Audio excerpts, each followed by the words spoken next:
Hi guys, welcome to my channel. I'm Hannah and today I'm going to be reading my personal statement.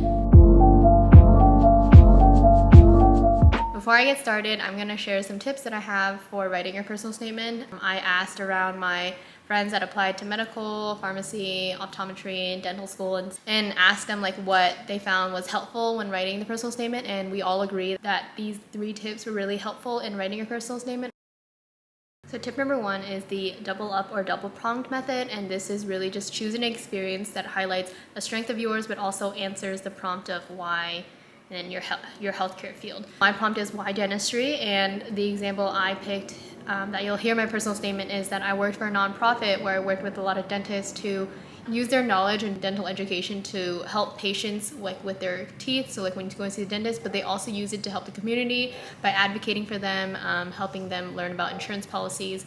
So that was my reason of why I want to continue dentistry, but I also added in that I am currently doing that with the dentist. I'm working with the dentist and advocating for the public and working with the public to get dental health insurance and to learn how to get dental health care.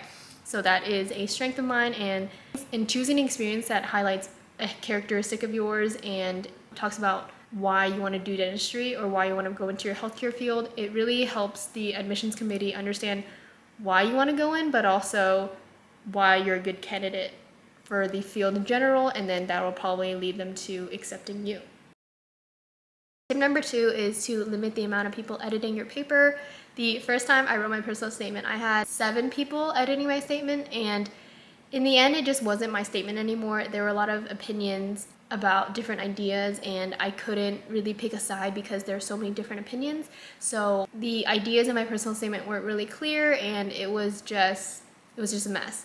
So the second time writing my personal statement, I limited it down to 3 people. I had 1 advisor and 2 friends editing my statement, and I really just asked them how did they feel about this idea, or they would be my wall in terms of I'd bounce ideas off of them and they'd give me feedback on how I can do it, or they would just be a person for me to talk through my ideas with, and they helped me a lot with my grammar mistakes.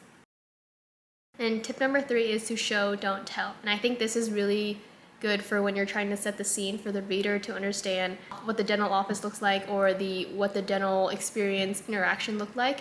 And you really want to use your 5 senses, so hearing, sight, smell, taste, and touch. Use these senses to describe the scene for the reader. I have 2 examples here. And in showing instead of telling, it really emphasizes your impact on the situation, or emphasizes the situation.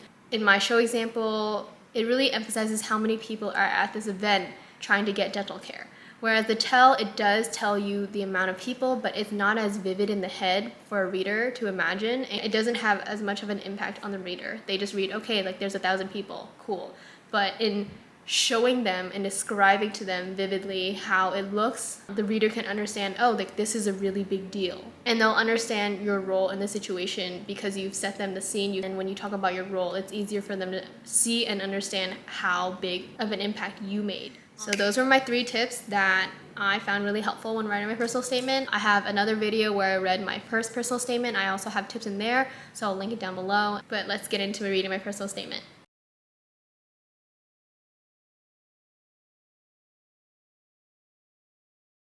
So I have my laptop here. I'm going to be probably looking down when I read, but when asked what I wanted to be growing up, I always replied, an airplane mechanic like my dad. Throughout my childhood, I watched him fix airplanes and transfer his handiwork into our home by fixing furniture.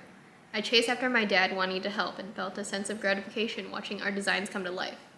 At 16, my interest shifted to dentistry as I watched my grandfather's teeth decay. I was intrigued by the dentist's use of his hands, tools, and knowledge to construct dentures, replacing my grandfather's indentualism. But I noticed his compassion for serving his patients as he focused on making the dentures fit comfortably. My parents taught me the importance of empathy and serving others by bringing me out to volunteer events. Because of these lessons, my dentist's empathy for my grandfather resonated with me. I want a career dedicated to serving people through manual repair and healing. Dentistry fits perfectly. From my grandfather's experience, I realized the importance of preventative care and how I could combine my interests in health, craftsmanship, and education to improve a person's health. At 18, I began shadowing my childhood dentist, Dr. M, learning the various procedures of dentistry and especially the preventative measures. I had the opportunity to polish patients' teeth and assist in restorations. It was deeply rewarding to give hands-on care to repair decay with composite fillings and use preventative measures to ensure a patient's long-term health. Because I now know my grandfather's situation could have been preventable, it serves as a strong motivator for me to pursue dentistry. In college, I worked as a health educator at a federally qualified clinic, applying the knowledge and experience I attained from shadowing dentists.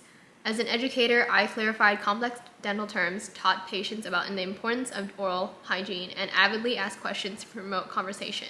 From personal experience of discussing my concerns with health professionals, I felt more confident in my health choices. I wanted to encourage patients to feel the same way and be proactive about their health. In high school, tutoring children and coaching a youth swim team gave me a sense of fulfillment as I saw the kids improve and gain confidence. With dentistry, I can pursue my passion for teaching and contribute directly to a person's health. During college, I struggled to balance my internships and responsibilities with my academics. I worked 25 hours a week for student housing while also managing my parents' rental property, handling the finances, and mediating renters' friction. When I failed organic chemistry in the fall of my junior year, I seriously reflected on how I was balancing my duties. I sought out tutoring and prioritized my studies, creating an upward trend in my final years of college. To build on my academic strengths and further prepare myself as a dental candidate, I enrolled in a post-baccalaureate program, refining my time management and communication skills, resulting in a 3.9 GPA and 23 academic average for my DAT. I'm confident in my academic strengths and my ability to handle the rigor of dental school. After applying for the 2020 to 2021 cycle, I was hospitalized for a month with autoimmune meningitis. This experience taught me the patient's perspective firsthand, the financial burden, and the psychological and physical effects. Wanting to stay connected to dentistry during my recovery, I currently work remotely as a project coordinator for dentists promoting oral health in disadvantaged communities. Relating to patients' anxieties, I work to remove barriers to oral health by creating lists of dentists who accept Medi-Cal, tabling, and hosting educational workshops. Working with dentists who use their dental training and education to serve their community beyond physical care showed me the endless opportunities of service as a dentist. Most of all, I want to utilize my passion for education, my empathy for others, and my mission to advocate for the underserved through a career in dentistry.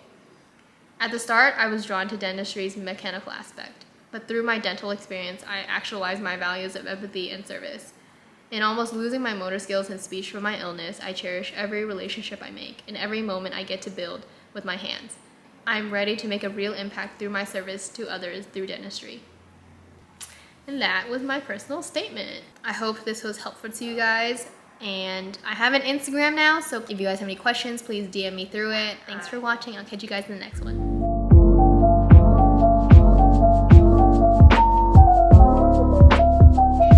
During college, I struggled to balance. After applying.